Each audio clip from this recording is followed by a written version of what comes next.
Good morning, everyone. Good morning. Welcome to the First Universalist Church of Yarmouth. My name is Joanna Landsman. I serve on the Worship Council, and I am also the Vice President of the Board of Trustees. And I'm so happy to be greeting you today for our Flower Communion service. Woo! At First Universalist, our mission is to explore our faith, embrace this community, and to engage the world as spiritual seekers. May we take these words to heart. If this is your first time to our congregation, welcome. We invite you to fill out a connection card located in the pew in front of you, so we may connect you with events and programs that interest you, and so that we can send you our weekly e-newsletter called Channels. You can drop the connection card in the offering plate when it is passed later in our service. And before our service begins this morning, I have 3 announcements. First, directly after our service today, we'll hold our annual meeting right here in our sanctuary, where we will vote on the budget and on the slate of our Board of Trustees for the church year ahead. All First U members are eligible to vote, and all members, friends, and visitors are encouraged to stay for this meeting. Childcare will be available during this time. And again, note that the meeting is right here in the sanctuary, so please don't take off, stick around for this important meeting. For those of you joining by Zoom this morning, please know that you will be able to participate in the meeting as well. Just stay online in the same Zoom room following the service. Second announcement, next Sunday, June 19th, will be our last service of the church year. How did this happen? Though regular Sunday morning services won't be held through July and August, we will still have numerous opportunities to gather as a community in social and spiritual ways.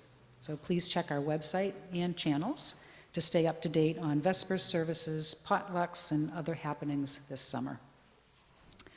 And lastly, our participation in the Clam Festival is simply this year to provide ADA or accessible parking. First U is a bus stop on the route this year, and this is an important addition to our participation and also just to providing some additional accessibility to festival goers. It's actually our only fundraising event in the Clam Fest this year, so if you would like to help in that by being an usher, I guess you could call it, in the parking lot. There's sign-ups downstairs, which you can sign up after the meeting, or you can email Marge Titcomb. So those are our announcements for this morning. I now invite you to take a deep breath with me as we settle into this time together. Our music director, Sam Chandler, will now lead us into worship.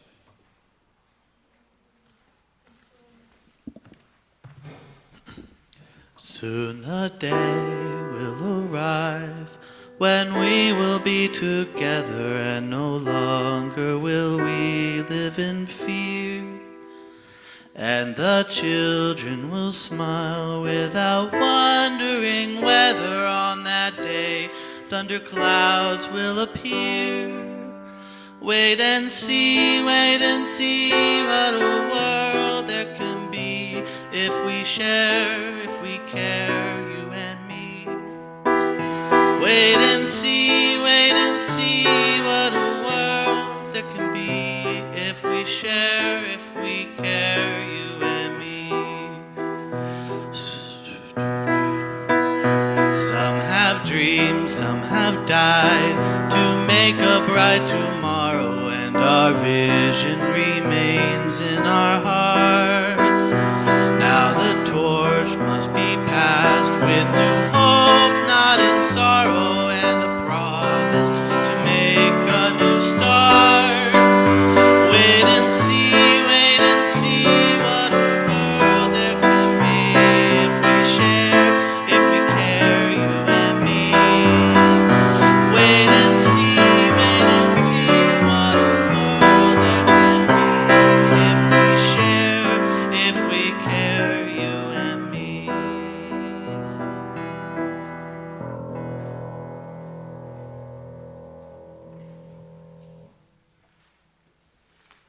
Thanks, Sam. Good morning, everyone. How are you? Just saw a bunch of you take a deep breath. Yes, I feel it too. Good morning to our friends on Zoom today as well on this almost summer Sunday morning.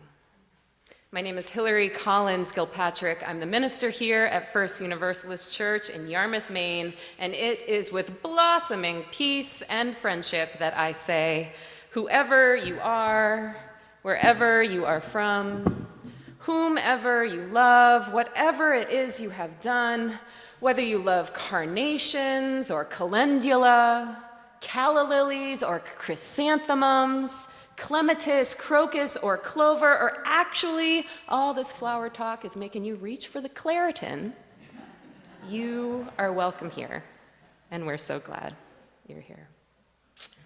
Friends, welcome to our annual, actually I think we can call it our perennial flower communion service. I'm full of it today, just get ready. This is a special service wherein we celebrate a ritual unique to our Unitarian Universalist faith. And the first flower communion was held on June 4th, 1923, 99 years ago, by Reverend Norbert Čapek, the founding minister of the Unitarian Church of Prague. And as the story goes, Gwen, I'm still twirling around in all the rose petals from last Sunday's installation ceremony. Will you come over here and help me tell the story of flower communion, make sure I have it all right? Yeah, Great. yeah, definitely, I got you. Thank you. Okay, Reverend Hillary, so the story goes, one spring, Reverend Čapek was out walking on a beautiful day and stopped to look at all the beautiful flowers growing all around him in all their different colors and scents, shapes and sizes. Oh, yes, that's right, Gwen. And while he was looking at all of these different beautiful flowers, he had an idea, didn't he? Yeah. He had an idea about next Sunday's service, which let me tell you, that is the best when that happens, when you get an idea for next Sunday's service. And Gwen, do you want to tell everyone what his idea was? Yes, so he got home from looking at all the beautiful flowers, we have flowers everywhere, looking at all the beautiful flowers, called up the congregation and asked each of them to bring a flower to their next Sunday service. And it didn't matter what kind of flower they brought, how big or small it was, what color it was. He just invited folks to bring a flower they found beautiful. And so the next Sunday, everyone brought a flower, and they placed them in vases all over the sanctuary. And Reverend Čapek went to the pulpit and said to them, "These flowers are like us. Different colors, different shapes, and different sizes, each needing different kinds of care. But each is beautiful, each is important and special in its own way."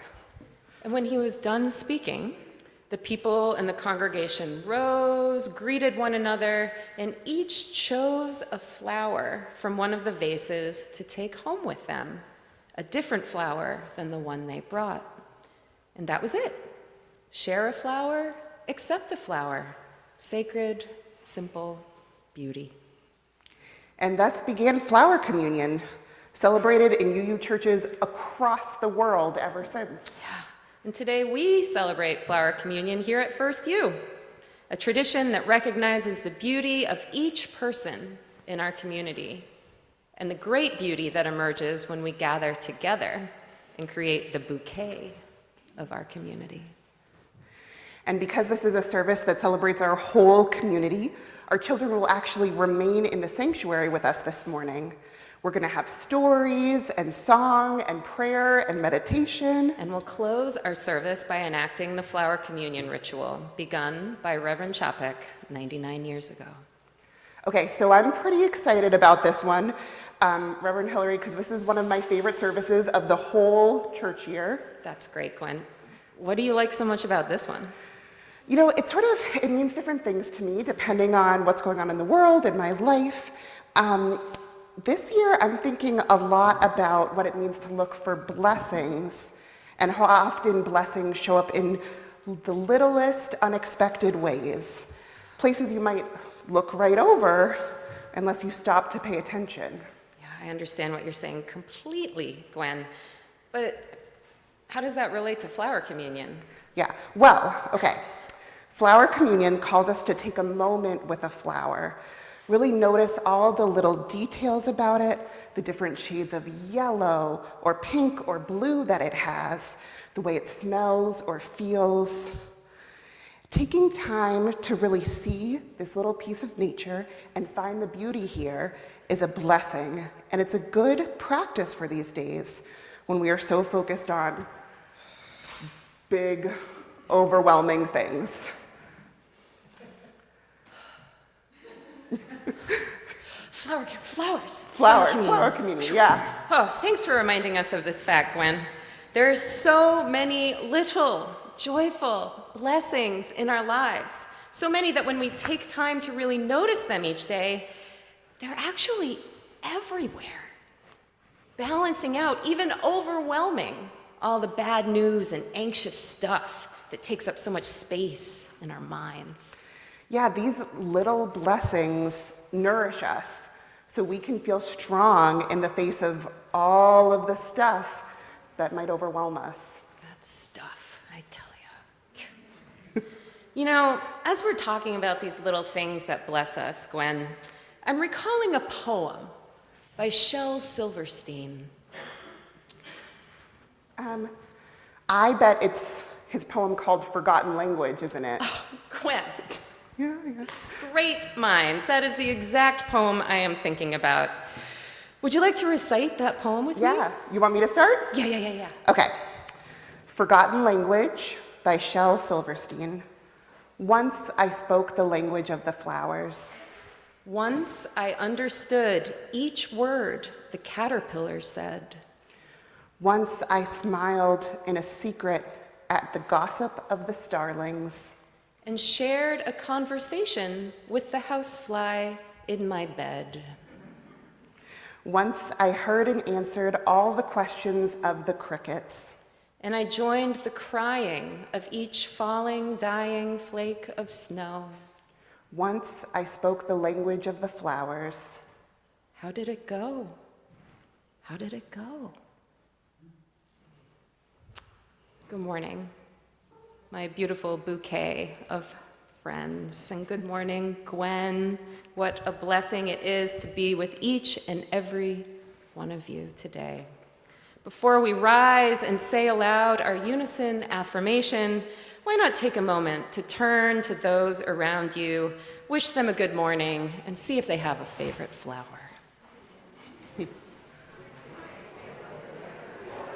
Oh, good question. I don't know. I like all of them. I guess it's kind of typical, but I guess lilacs, just because you like walk outside and yeah. Yes. Yeah. What about? Yes. Yes. Like little crocuses that come up through the snow, and you're like, Yeah, there's like snow. yes, yeah.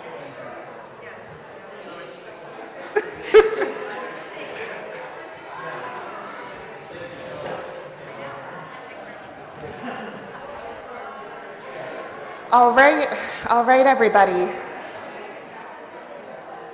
Which are your favorite flowers? Can someone call out some to me? Rose? Peonies? Queen Anne's lace. Oh, Queen Anne's lace. Ladies' lace. Oh, I love the diversity of flowers. All right, we are going to say our unison affirmation. The words are printed in your order of service this morning.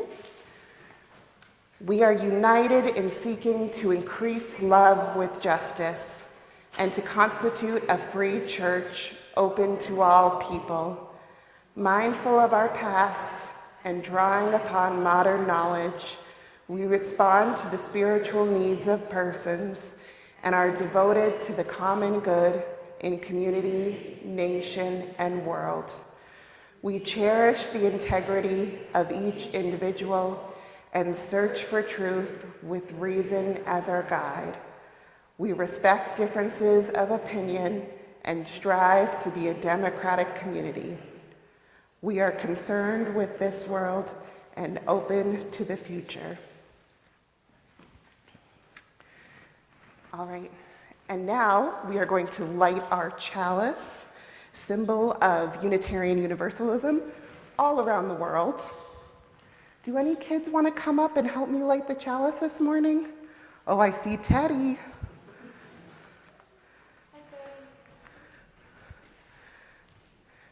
This is not part of our worship script, but Teddy is 4 years old. Woo! Just turned 4 years old. Hi, Aubrey. Aubrey's coming up too. And Aubrey has a fantastic bracelet. All right, so we are going to light our chalice. Our chalice lighting words are in the order of worship, and we're gonna say them together in our loudest voices, and everyone's gonna join in. Okay. We light our chalice in peace and friendship. Teddy, do you wanna blow out the match?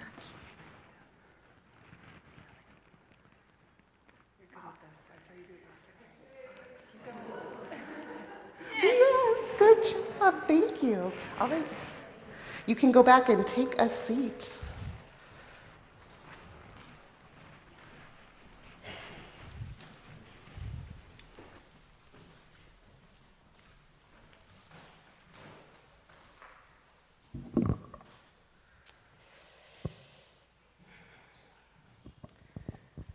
So after our installation ceremony last night, what is time? Last Sunday, we received so many wise words, so many prophetic words, that I wanted to just take a break this Sunday and tell you a story. Can I tell you a story today? All right. So 2 years ago, 2.5 years, two-ish years ago,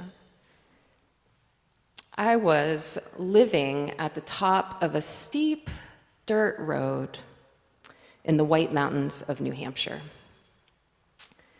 And it was one of the most beautiful places I have ever lived in my entire life. And at night, it was so quiet that all you would hear in the evening were birds. And at night it was so dark that you could look up at the sky and just see shooting stars left and right on a clear night. And it was really by chance that I was living at the top of this dirt road with my greyhound Smokey Joe and my partner Alexis, because we had previously been living in a house that had been condemned because it was infested with snakes.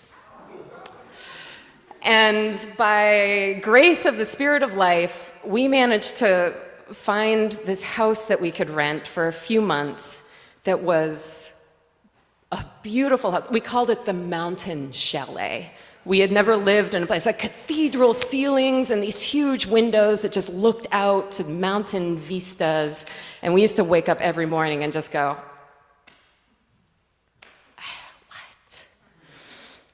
the house was so big, though, that we couldn't afford to heat it. So all winter long, we kept it at 58 degrees. So it came with some compromises. But at any rate, summer finally hit about mid-June. The snow melted about the 1st of June. And I started really getting into birds for the first time in my life. Learning bird sounds, learning how to identify. I had my binoculars always by the window. And I started noticing how many hummingbirds were flying all around the place. Has anyone ever seen a hummingbird here? Can anyone tell me what sound a hummingbird makes? Right? They sound like these big bumblebees flying through the air. You wouldn't think they were birds. You would think they were kind of big bugs, but they're birds. And so we used to leave our doors open. There were many doors, and we would leave them all open so Smokey could wander in and out and just do her thing. And this one evening, as Alexis and I were starting to make dinner, what sound did I hear in the house? And I said, Alexis, I think there's a giant bee in here. And I went looking around, and I saw up in this cathedral ceiling, what? A hummingbird. And I said, oh, there's a hummingbird. There's a hummingbird in the house. There's a hummingbird in the house. And I was like, what do we do? And Alexis was like, well, just it'll fly out. It'll fly out. And I was like, okay. And I just kind of wandered around the house looking at this hummingbird, and eventually it perched on a windowsill that was probably about this high up. And I kind of just looked at it, and it was panting. I was like, oh, it's a tired hummingbird, probably very anxious. I got to get it out of the house. And so what did I do? Terrified the hummingbird, which flew up even higher and rested. And I was like, oh no. Now, my neighbor who owned this house, who was renting this house to us, Bill, lived right next door. And Bill was one of the biggest, strongest men I have ever met in my entire life. Bill had not 2, not 3, not 4, but 5 Bernese mountain dogs. Has anyone ever seen a Bernese mountain dog before? Is that a little dog? No, that's a big dog. That's a big dog. He used to let them run around in the woods that kind of we shared at our house, and I used to mistake them for bears all the time when I would see them out in the woods. And Bill could walk all 5 Bernese mountain dogs on a lead at once, uphill, and this is even more impressive, downhill. Can you imagine? These dogs weigh about 120 pounds each. If you laid them out flat, they'd probably be about as tall as I am, as long as I am. They came up to about here, and they also like to sit in your lap if you went over to his house. But he would walk these dogs up and down this big hill, no problem, just walking them. If they ever got out of control, he could scoop one up in one hand, put it back in its place. And so Bill also loved the mountains very much. And he kept all kinds of bird feeders out around his house, including hummingbird feeders. And he knew a lot about these birds. He'd been living there for decades. And so the hummingbird that was in our house was up on this windowsill, and I'd scared it up even higher. And Alexis told me to leave it alone and come help make dinner, and it would find its way out. And so I left it alone, and I went back to, whatever, massaging the kale salad, whatever we were doing. And I just got this sinking feeling, like, oh, I don't know. I don't know anything about hummingbirds, but I don't know if that hummingbird's gonna be okay. And so, pulled out Google. How long can a hummingbird survive without food? Does anyone know? Not long, about 2 hours. You see, a hummingbird, despite being the smallest bird on the face of the planet, beats its heart faster and its wings faster than any other bird. And it can fly faster than any other bird. And it can eat more, given its size, than any other species on the planet. If we were hummingbirds, to stay alive, we would have to eat 155,000 calories a day. Sounds awesome, huh? So many chips. But because hummingbird hearts, I wrote down some facts. Let me just give you some facts, all right? You know how I am with numbers. I just can't hold these in my head. So a hummingbird, at rest, their heart is beating 500 beats a minute. Humans, about 80. When they're active, hummingbirds' hearts are beating 1,500 times a minute. Ours about 140. Their breath, 250 breaths a minute. Ours, about 18. 250 breaths a minute. Can fly 60 miles an hour. Fastest human can run about 8.5 miles an hour. Their wings beat, get this, 80 times a second. How long is a second? 1. 80 times. 80 times. Whoa. And so they must take nectar from 1,500 flowers and eat about 700 insects a day. Wow. And you see, a hummingbird is about 3 inches long, which I measured this morning, is about almost as long as my pointer finger. So if you hold up your finger, that's about as long as one of the bigger hummingbirds is. Some are about the size of a bumblebee, and they weigh about 3 grams, which, do I have it? Do I have it? Do I have it? Yeah, is as much as a penny. So Bill, my neighbor, Bernese Mountain Dog owner, 120 pounds a piece for those guys. That's like 115,000 hummingbirds that fit in a Bernese Mountain Dog. That was just some fast math, but I think it's about that. So I called Bill after Googling hummingbirds for a pretty long time and getting pretty excited about all I was learning, so much so I forgot that a hummingbird was actively dying of starvation in my house. But then I snapped out of it and I called Bill and I said, Bill, there's a hummingbird stuck in our house, and I don't know how to get it out. Probably been about an hour. And he said, what? I'm coming over. In about 2 minutes, Bill, who just needed to kind of just run out one door and run into the next around some woods, came over with a ladder in one of those long ladders that could reach one hand, ran into the house and said, where is it? And I said, it's over. He said, oh. And he put the ladder up, and he climbed to the top of it. This giant man, probably, I don't know how many hummingbirds, very strong man,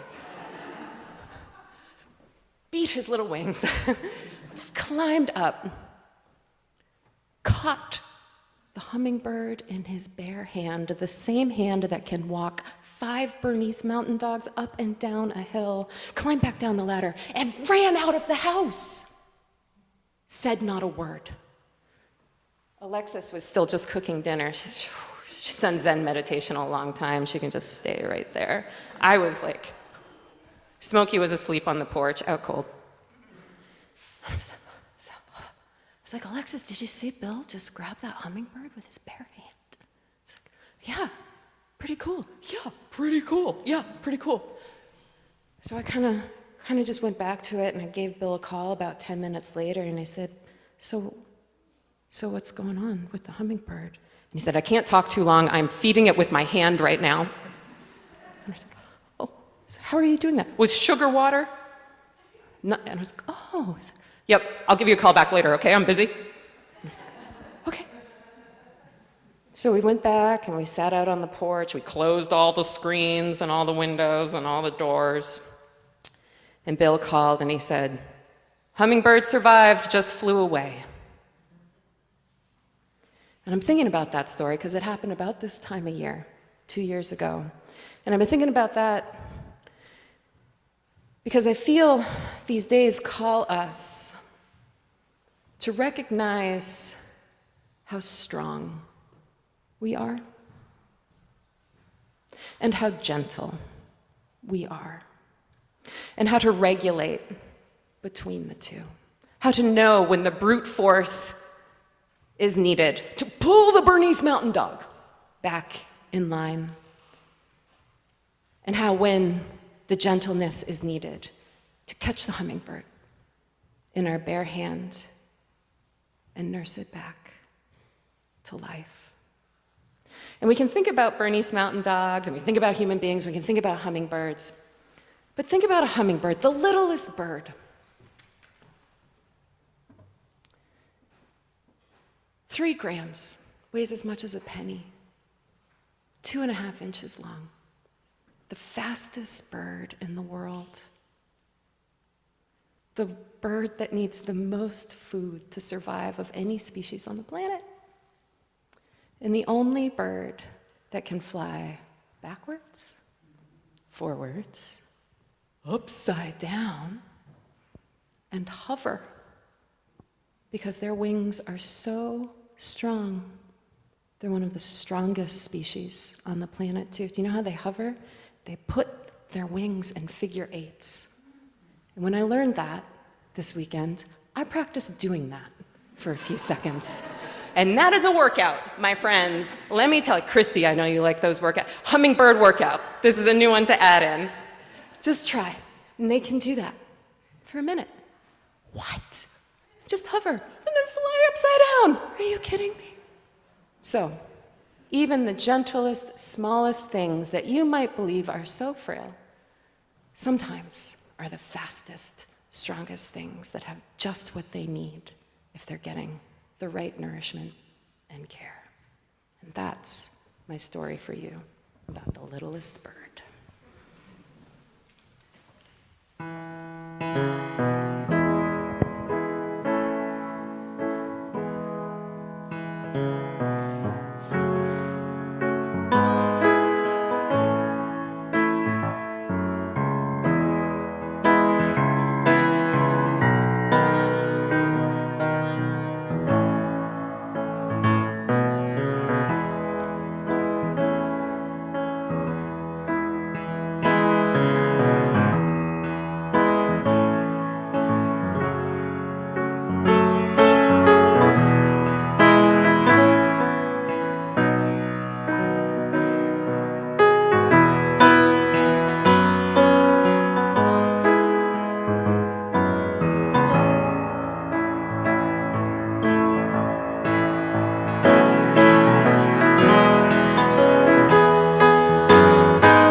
We now come to the time in our service that we set aside for quiet prayer and meditation.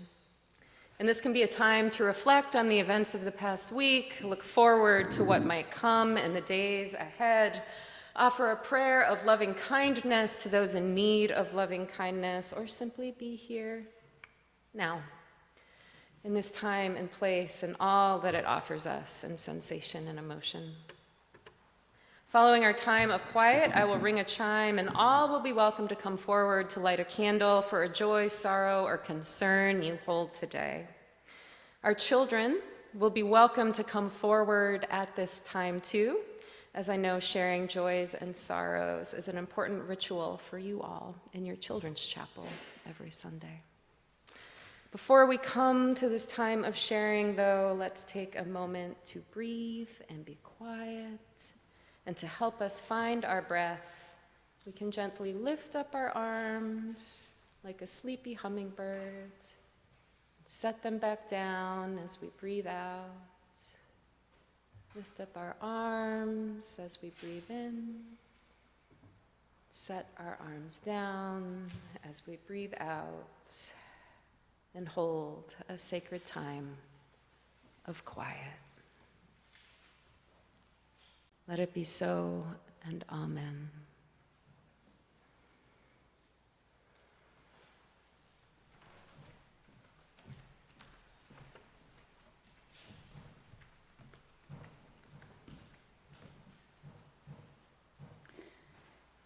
In the spirit of this month's theme of celebrating blessings, we honor our second principle, justice, equity, and compassion in human relations.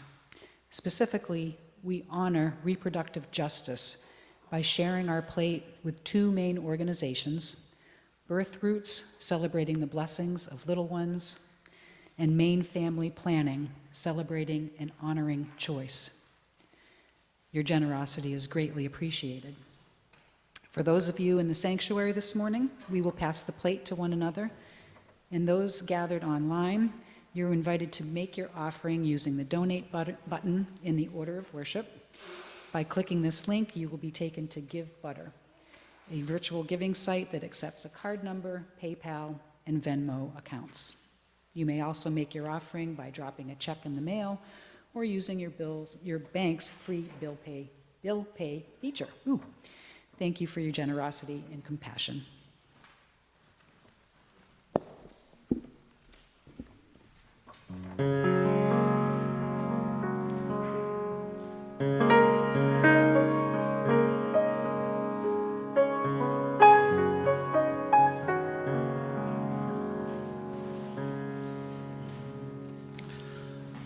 The strangest thought came to me on this morning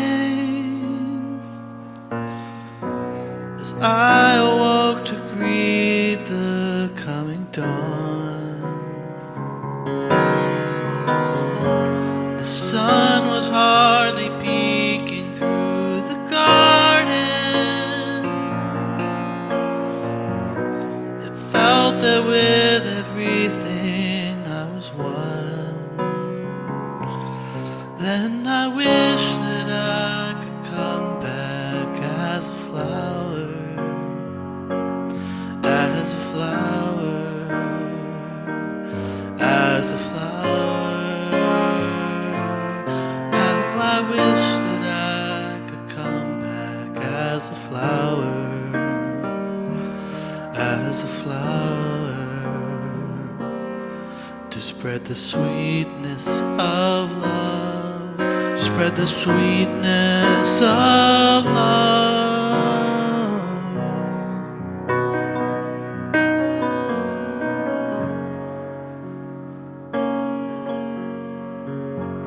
The dew had finished making love to many. A rainbow smelling sweet was in the air.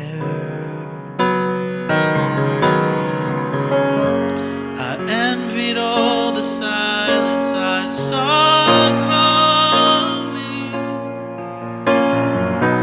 so unmoved by the things outside themselves.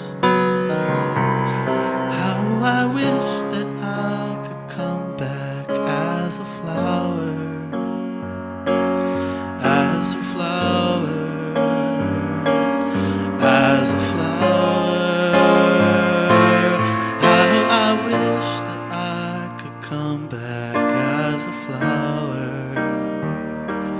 as a flower, to spread the sweetness of love, to spread the sweetness of love.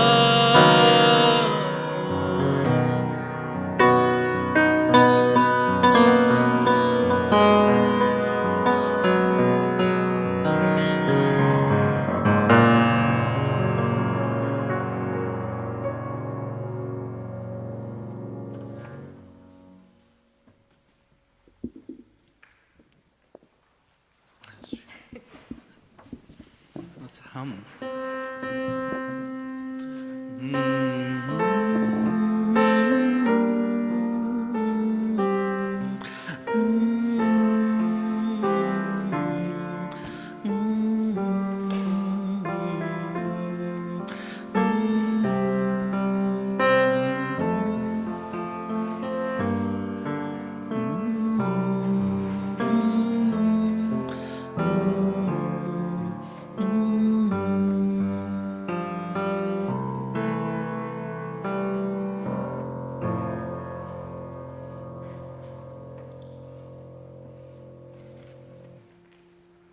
Thanks, Sam.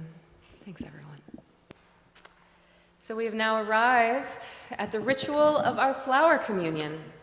And in a moment, we'll ring the singing bowl, and all will be invited to rise from your seat walk down the aisle closest to you and take a flower from our communal vases. And for our friends at home on Zoom, we invite you during this time, if you have flowers in your house, to bring them near or to situate yourself in such a way that you can see a plant or look out the window to some of nature's glory out there.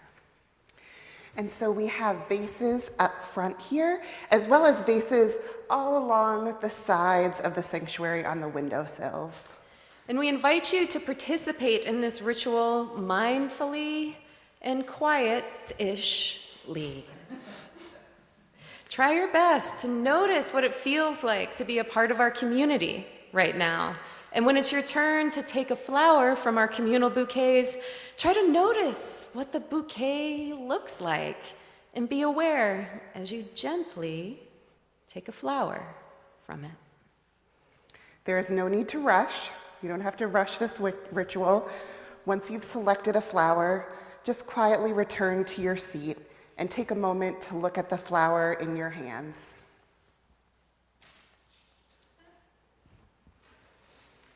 So let's take a breath together, and as I ring our singing bowl, you will be welcome to rise and select a flower communion flower.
There you go.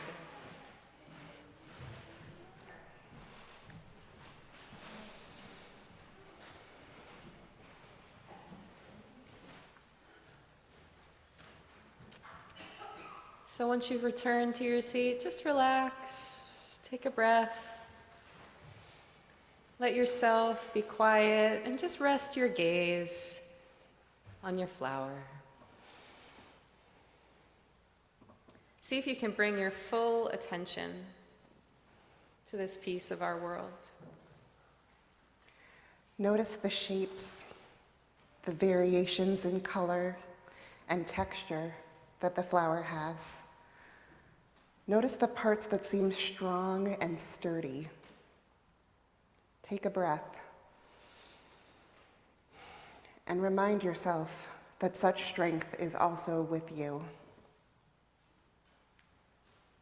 Notice the parts of your flower that are delicate and need to be handled with care. Take a breath and remind yourself that you too deserve care. Notice the parts that are intricate. Perhaps the longer you look, the more complex your flower becomes. Take a breath to give thanks for the complexities that make us who we are, the gifts of our uniqueness. Notice the freshness and life of this plant. Take a breath of fresh air, renewing the energy in your living body. Flowers can't last forever, and so they also remind us of our vulnerability and the impermanence of life. We have a short time on this earth to care for each other and make the world a more beautiful place. Take a breath for the preciousness of life, the importance of this moment. Return your attention to your plant and take a breath to honor its life and the living earth around you.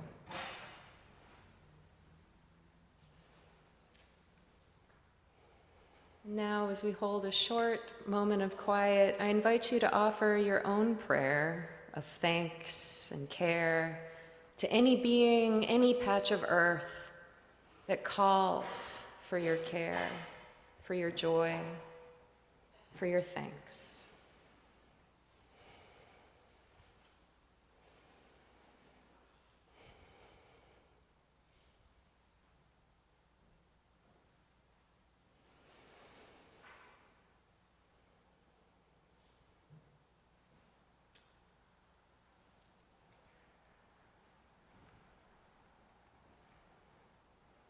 Taking a strong and energetic breath now, opening your eyes, lifting your heart. Gwen and I invite you to join us in a closing prayer and blessing upon our community and shared earth. And you'll find the words to this prayer in your order of worship. And if you are on Gwen's side of the sanctuary, you can read the bolded lines aloud. And if you're on my side, you can read the non-bolded lines aloud. Let's give thanks for the life we have. Let's give thanks for those we love. Let's give thanks for our differences. Let's give thanks for what we share. Let's know joy and beauty in little ways. Let's know joy and beauty in big ways. Let's be gentle. Let's be strong. Let's be a blessing for the earth. Let's be a blessing for each other. Let's tend to the earth and to each other with gentleness, strength, and love. Always seeking more justice and more peace in our beautiful living world. And now, my friends, hold your flowers high in the air. Hold them up, and look around. Yeah, woohoo! This is what community looks like. Many blessings upon the beauty of our earth, and many blessings upon the beauty of our life together. Alleluia and amen.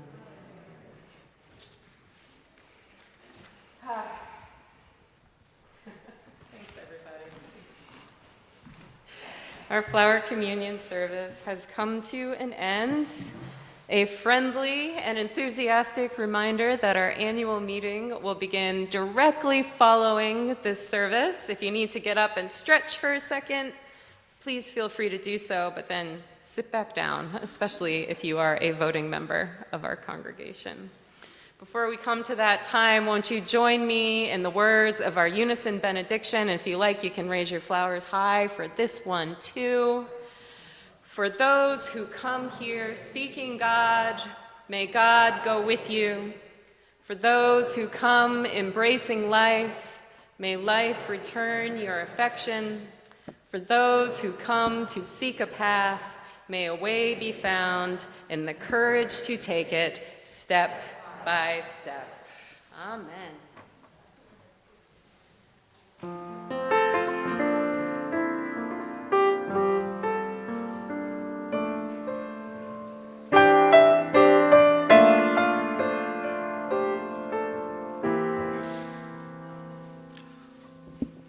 Oh, give us pleasure in the flowers today,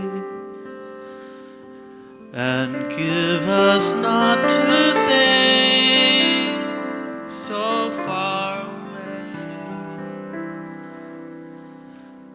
and make uncertain harvest keep us here, all simply in the springing of the year.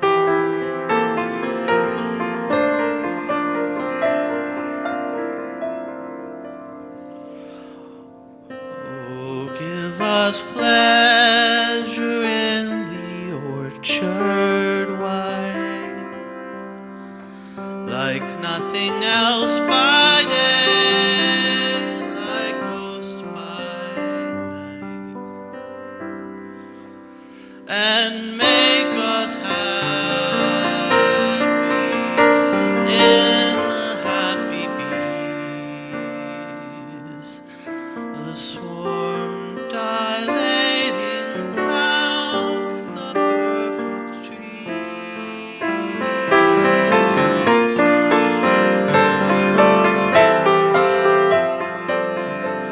and make us happy in the darting bird, and suddenly above the bees is heard the meteor that thrusts in with needle bill, and off a blossom in the midair stands still.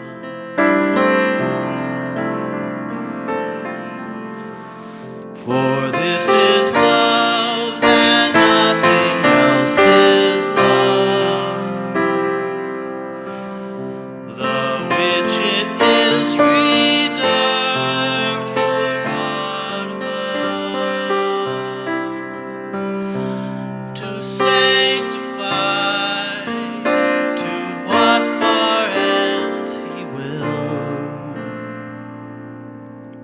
but which it only needs that we fulfill.